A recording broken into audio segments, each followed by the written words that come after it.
I'm tired, but my best friend Josh has asked me to do a review of Endgame. I guess I can do this, not have my phone covering my face, and I can still rest. I know Josh wanted me to do a review, but I feel like we talked about the movie after I saw it, and I don't have a lot to say. Instead, I think I'll talk about the fandom relationship with Clint Barton, Hawkeye, because I've always kind of intended to do a video where I would talk about fandom, and by fandom I mean sort of like female dominated like fan fiction writing fandom, where like a lot of it is based on shipping or writing romance about different characters, usually two male characters, which is called slash. I guess everybody knows this at this point. This isn't like a niche anymore. But I've always intended to do a video where I would talk about just like weird fandom things that you may not know about if you're not in fandom.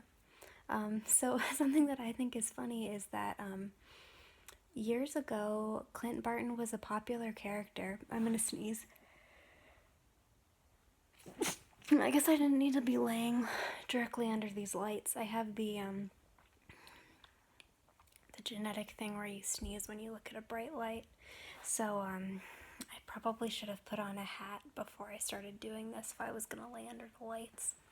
Oh yeah, so basically it's kind of interesting because fandom used to really like Clint Barton, and I always thought it was funny, and I wouldn't say this about Jeremy Renner if I thought he was a nice person, but he's one of the ugliest men I've ever seen.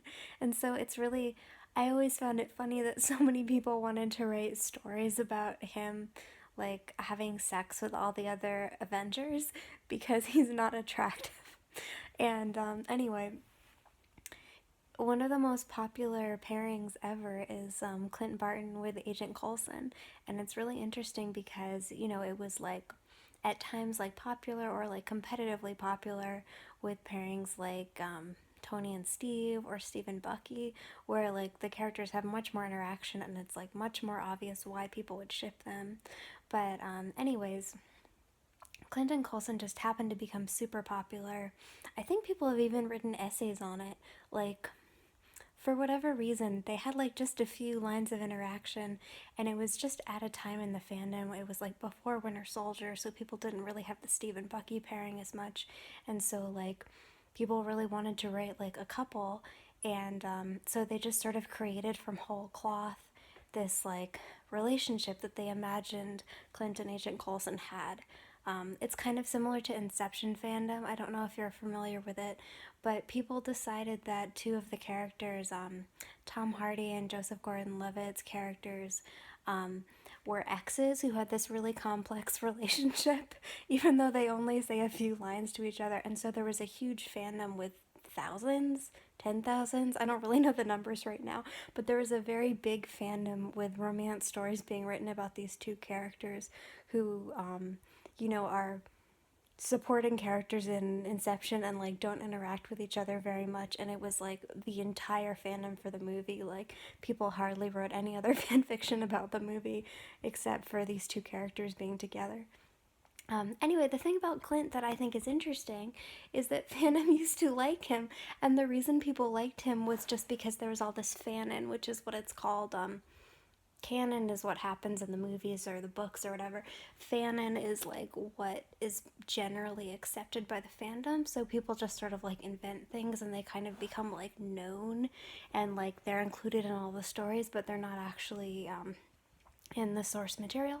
So basically people took a lot of stuff from the comics and sort of put it onto the movie characters. So basically a lot of people really liked Matt Fraction's Hawkeye comics or just liked what they'd heard about them.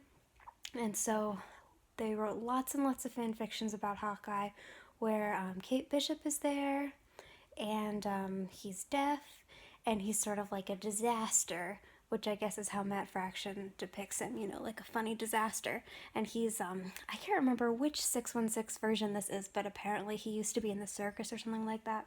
So people have all that stuff about how they write the character. I guess I should move my finger so I'm not like blocking the screen with it, but I just can't be bothered. So there was all that stuff. And so then when Avengers Age of Ultron came out, also like a lot of people shipped him with Black Widow, which I feel like is kind of the obvious choice based on the movies up until Age of Ultron. So Age of Ultron came out, and it turned out that Joss Whedon decided to take stuff from Avengers Ultimates and put that stuff in the movie, so they made it so Clint had a wife and kids that we had not heard about before, and basically just like Jost, as one says, all of the fanon that had grown up around him that people really liked, like him being deaf and him being a circus performer and him being like crazy, and like the possibility that, like, with him being single, they could imagine him in a relationship with Agent Coulson or Black Widow or any of these other characters. So, yeah, basically, it was just like, I feel like people are just singularly not interested in writing fic about him now. I was going to review the movie. Well, I already said to Josh that, spoiler alert, pause. Okay, the scene where Black Widow and Hawkeye were fighting over who gets to commit suicide was just so us. Like, Josh once gave me the following compliment: I love you more than life, but considering how I feel about life, compliment fail. And that's how I saw Hawkeye and Black Widow in that scene. I do think her death was a little disappointing, and I'm just going to talk about Steve a little bit because he's my favorite. I was very frustrated when I was spoiled for what happens at the end of this movie with Steve. And having seen the movie and sort of thought about it more, I don't find it as bad. Like, I get why people were like, oh my gosh, or at least when I first heard about it, I was like, so are they saying that he, like, knew Bucky was the Winter Soldier and he, like, didn't do anything? Or, like, I don't know. I can't believe that Steve would just go and like live this life where he would have to like hide out with Peggy and hide the fact that he's alive. But once I actually saw the movie and I understood like the time branching thing, that's fine. Like, it's totally possible that Steve went back in time, like saved Bucky, like saved himself from the ice, and like, kept Hydra from infiltrating Shield, and just like did all this great stuff that we can only imagine what he did. And I hope that's true, because like the idea of Steve and Peggy just sitting around makes me feel like so claustrophobic. Like, I just don't think it's what either of them would want to do. I also think, like, even though I like Steve and Peggy and I like their relationship, I sometimes feel like it is given too much weight in sort of a Titanic-esque way, you know? Like, when I was like 10, I thought the Titanic was a good movie. And I guess it's still well made and everything, but like I was watching it as an adult and I was like, wait, but I've had lots of times when I spent like one day or a few days having like a really amazing romantic time with someone, and like the person may have actually sucked, or maybe I sucked, or we like just weren't compatible. Like, just spending a few days having a good time with somebody doesn't really mean they're like the love of your life or whatever. And Steve and Peggy obviously aren't as bad as this. Like, they were friends, they spent time together, and like, they had feelings for each other. That's all very real. But like, sometimes in the MCU, they try to portray it as if Steve and Peggy had like, as if they were married for like 10 years or something. Like, we're supposed to think that like if Steve hadn't been frozen, they would have gotten married and like been together forever. And like, how do you know that? And like, I don't know. I just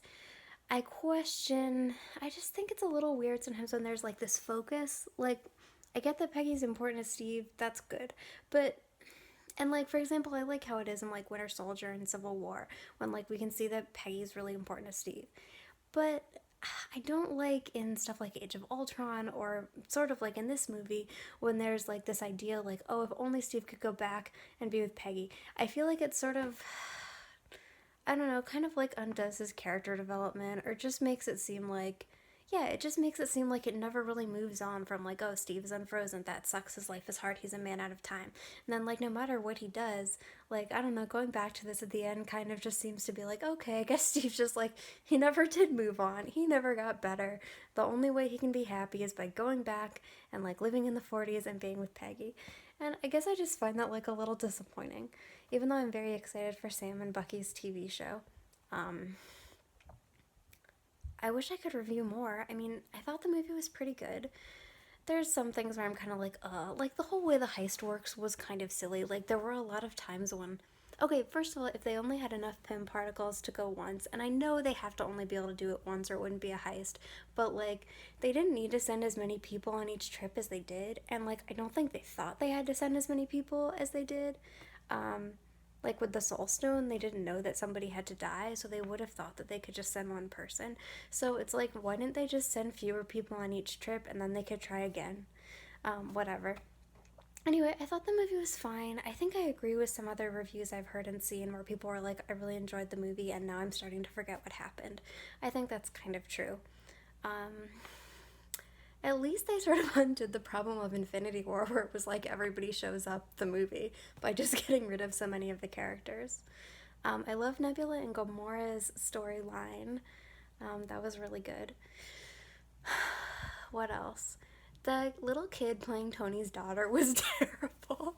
Like at the end, it was like everyone else was crying at the funeral, and the little kid looked like she was happy. I guess she didn't like her dad that much. And then, like, she was, I feel like it was supposed to be somewhat wistful. Like, she was like, oh, I wish I could have cheeseburgers because my dad loves cheeseburgers. But it was like the little kid was just like, cheeseburgers. That was like the only thought on her mind.